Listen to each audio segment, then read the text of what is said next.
Arestado ang lalaki nga ginatudlo nagsnas ang cellphone sa isa ka estudyante sa Roa City, Capiz.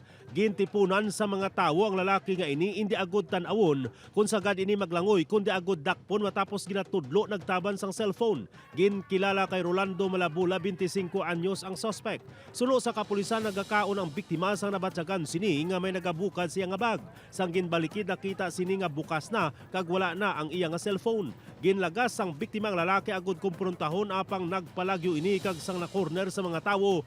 Ginhaboy sini ang cellphone sa karsada kag naglumpat sa suba.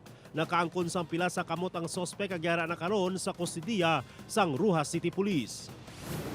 Dakop sa bypass operation ang 15 anyos nga si alias Rini Boy sang Puro Cagaykay, Barangay 2, Bacolod City. Masobra 20,000 pesos ka balor sang syabo na recover sa posisyon sa minor de edad nga suspect. Suno sa kapulisan, ginrason sang suspect nga napilitan ng ini nga magsulod sa illegal nga aktibidad bangod kinahanglanon nga mapabulong ang nagamasakit nga himata. Yara na sa pagilakop sang Social Welfare and Development Center sa Bacolod City ang minor. Lalaki nga yara sa impluensya sa makalubog nga ilimnon patay sang makuryente. Nasapwa na lang ang 18 anyos nga si John Marvin Clarete sa Barangay Salngan, Pasig City. Suno sa Pasig City Police, posible na uyatan sang biktima ang live wire sa sulod sang balay samtang nagakatulog.